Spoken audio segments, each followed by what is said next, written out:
Eduardo, cara, primeiro ponto eu queria agradecer a tua participação no evento, porque, Obrigado. cara, é um evento que quando eu tive a ideia em fazer, eu tive, justamente o Conacim foi criado para compartilhar conhecimentos e experiências de design thinking. Mas se a Legal. gente não conseguisse, se eu não conseguisse movimentar essa rede de experts, as pessoas que realmente têm o design thinking no seu dia a dia, se eu não conseguisse mobilizar essas pessoas, não tinha como acontecer o evento, né? E quando eu entrei em contato com você, você se mostrou muito disponível em passar essa experiência, esse conhecimento que você tem hoje, né?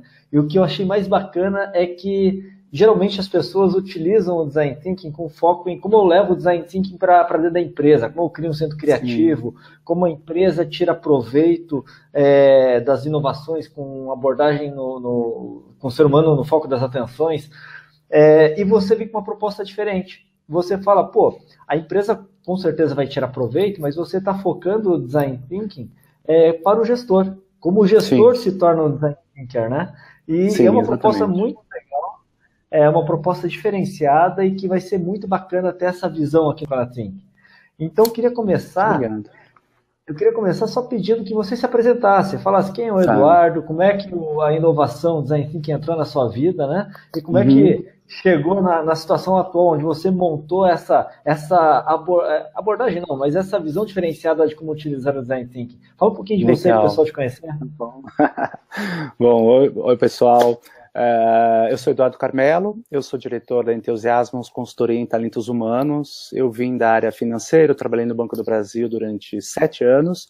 Depois eu me formei na área da educação e sair do banco, pedi demissão do banco para conseguir traçar uma outra carreira, né? Coincidentemente, 3 anos depois, o banco me chama para implantar um projeto que eu tinha feito lá, e daí surge a Entusiasmos.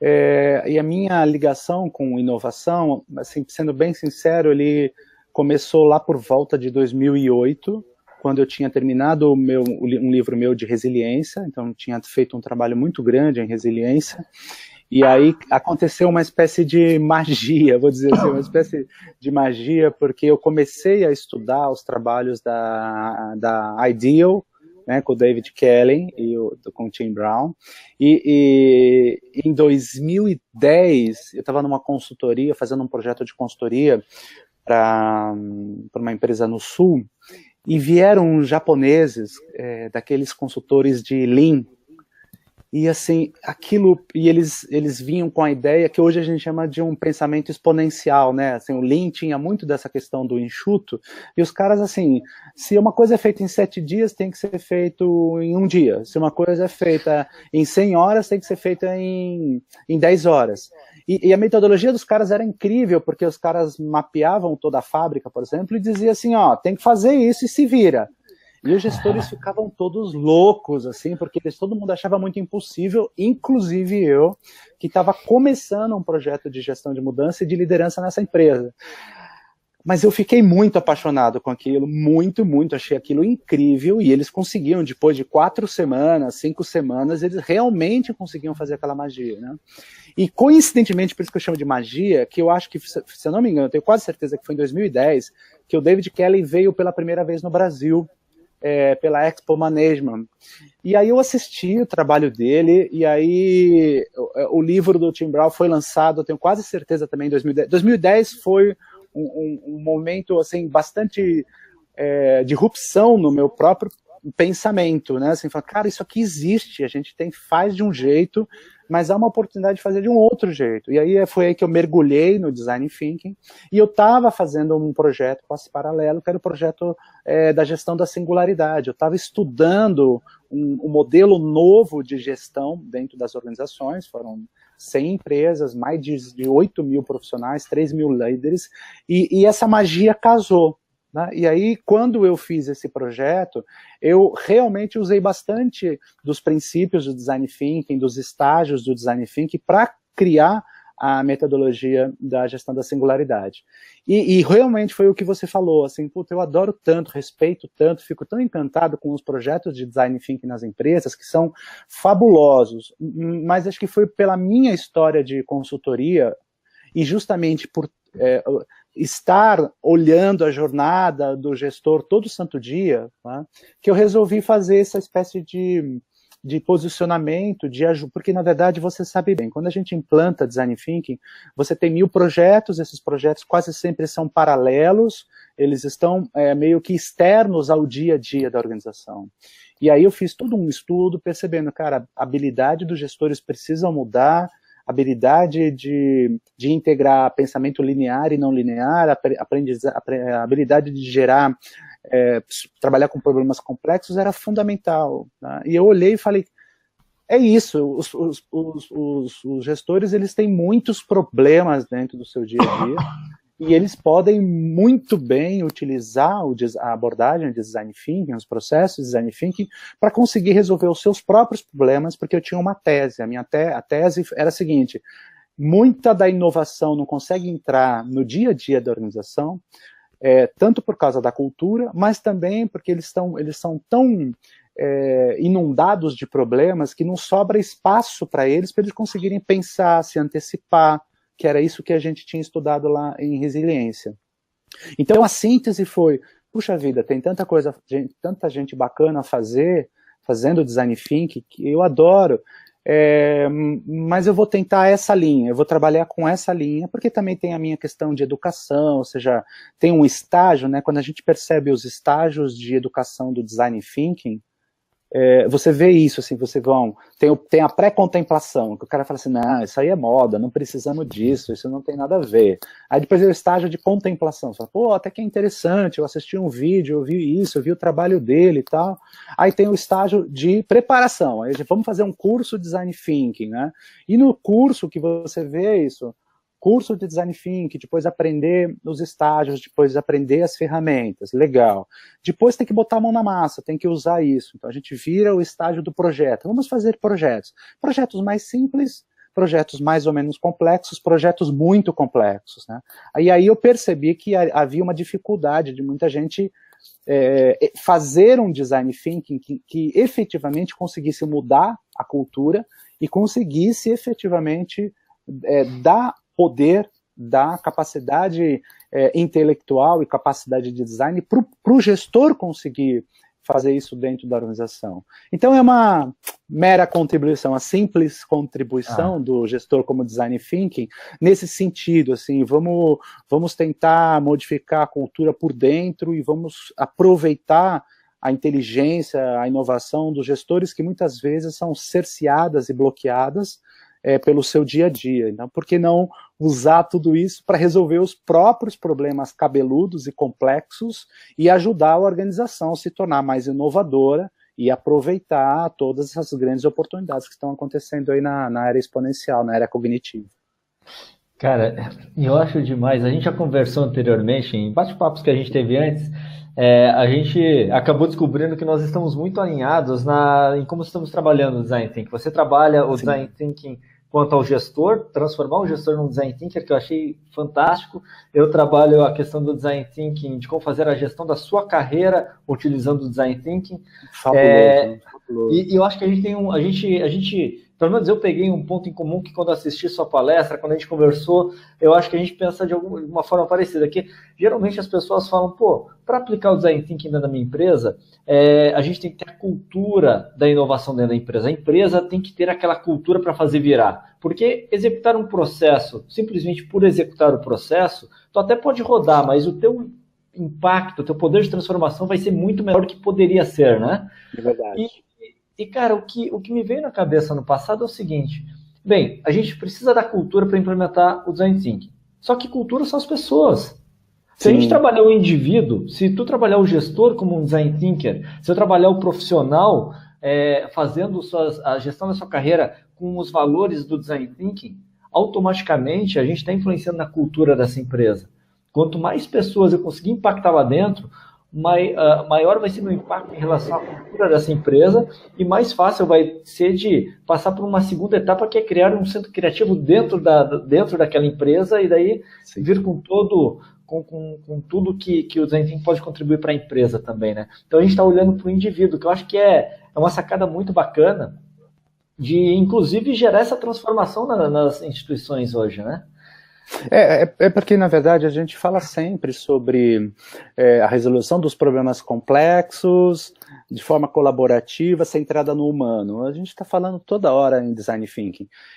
Na economia da experiência, a gente procura criar todo esse projeto de experiência. E como a gente trabalha com gestão de mudança, o conceito de ter um lover, né, de ter um cliente lover a partir de um embaixador da marca, você construir de dentro para fora esse processo, carece, obviamente, de construir as mesmas experiências de inovação, de produtividade dentro da própria organização. A gente tenta fazer um trabalho simultâneo, sabe? Porque o Peter Senge dizia sempre isso lá no pensamento sistêmico, que na verdade a gente tinha que trabalhar do centro, da base para cima. Por isso que faz sentido o que você está falando. Quer dizer, todo talento pode ser um design thinker, todo gestor pode ser um design thinker.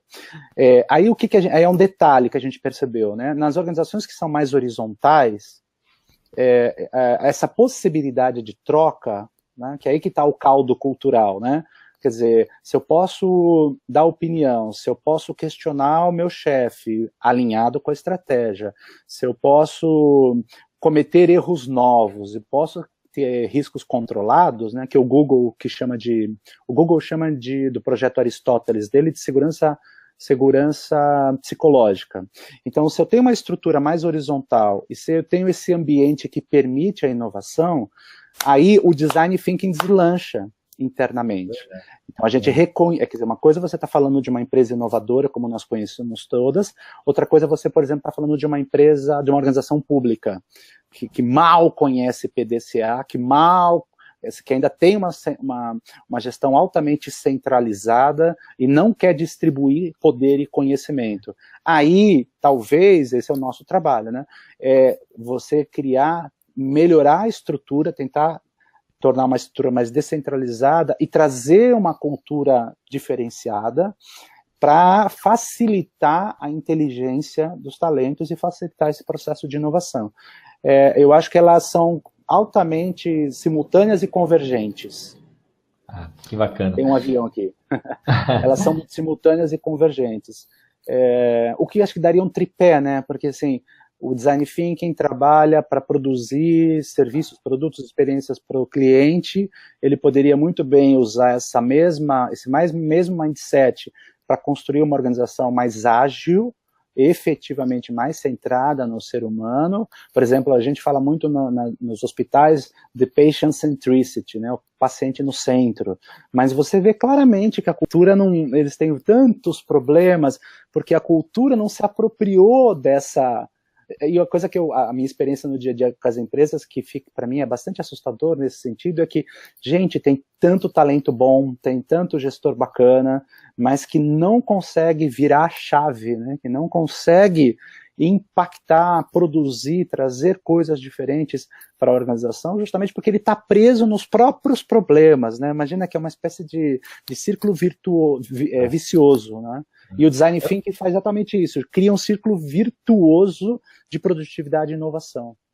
Eu não lembro agora se foi o Tim Brown, se foi o Luiz Alchi, foi um dos livros que eu li, que eles falam o seguinte: as empresas se esforçam tanto de buscar profissionais criativos do mercado, e quando eles entram na empresa, eles engessam tanto em termos de processos, isso, aquilo, que tu não deixa ele exercer aquela criatividade, né? Exatamente. Então, exatamente. A gente vê o esforço, a gente vê a vontade de fomentar essa questão de criatividade, de inovação, só que a cultura ainda tem que ser preparada, porque elas não estão preparadas. Elas querem fazer, mas não sabem exatamente como. Tem o receio, tem o medo do risco calculado, tem esse medo, né? A gente não pode ter o medo de falhar para inovar. Como você falou antes, tem que ser falhas, claro, medidas. Erros novos, né? A gente erros chama novos, de erros novos. Então, mas isso é bacana. Eduardo, para a gente finalizar, cara, eu queria que você falasse aqui para o pessoal que vai nos assistir, que está nos assistindo, eu queria que você falasse como você espera impactar quem assistir sua palestra. O meu objetivo maior, obviamente, é compartilhar um projeto já existente e ajudar quem está assistindo a palestra a saltar este degrau, que é bastante desafiador, dos projetos simples de design thinking para os projetos mais complexos e arrojados, porque o design thinking, na minha perspectiva, ele na verdade, é uma mente altamente inteligente, que faz a divergência, que faz a convergência, e que traz essa oportunidade de oxigenar e de fazer com que o fluxo de informação dentro da organização seja mais ágil e mais rápida.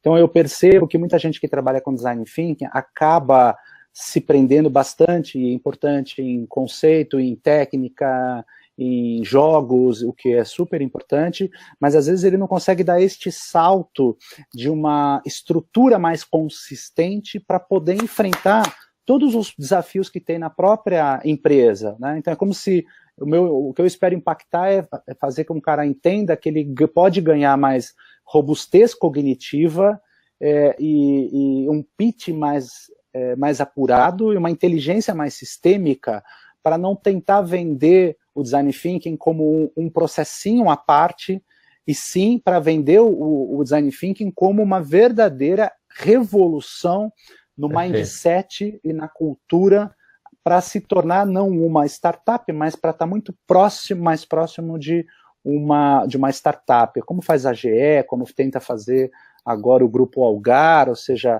a minha contribuição é essa, que ele se sinta mais forte e preparado para enfrentar problemas mais complexos com o design thinking. Cara, perfeito, muito bacana. Eu me identifico muito com essa linha que você trouxe para o Conathink. Eduardo, eu agradeço demais a tua participação, a tua disponibilidade, tanto em gravar palestra, em compartilhar o conhecimento, quanto até para fazer esse bate-papo, né? Que, querendo ou não, a nossa agenda é tão complicada, tantas atividades que a gente achar, às vezes, cara, meia horinha para a gente fazer esse bate-papo aqui é complicado, mas, pô, você teve essa disponibilidade, então te agradeço realmente por querer compartilhar todo esse conhecimento aí com o pessoal que vai nos assistir.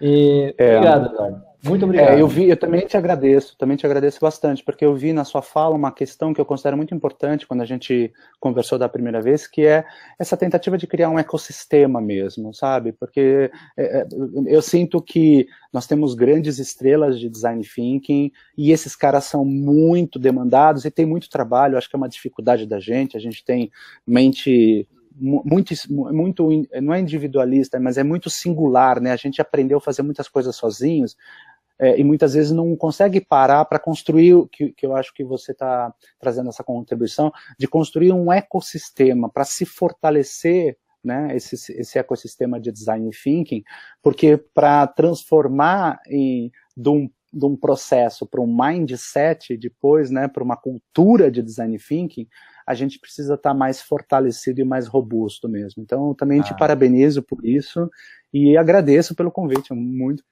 Vai ser um prazer poder participar com vocês aí. Obrigado. Até tenho falado ultimamente que o Conathink, claro que ele dá um trabalho para organizar tudo, só que ele é só o chute inicial. Esse aqui é o nosso desafio inicial. Imagino que sim. O verdadeiro desafio vai começar no dia 20 de março, quando acabar o congresso, porque a minha ideia é criar realmente uma comunidade de design thinkers, criar essa rede de experts onde a gente consiga fazer uma troca muito maior, que a gente esteja mais presente e conseguir contribuir com as pessoas que nos acompanharem, justamente para fomentar que o design thinking não seja, daqui a pouco na vida das pessoas que estiverem aqui nos assistindo, não seja simplesmente um processo ou uma vontade que foi passageiro, né, e que realmente venha para ficar. Então, Exato. Cara, o meu grande desafio vai começar no pós-congresso, que é a gente conseguir fomentar essa rede e manter ela viva, né? Legal. Parabéns. Muito obrigado, cara. Obrigado. Abraço, felicidades, viu? Tudo de bom pra vocês aí. Tchau, Até tchau. mais.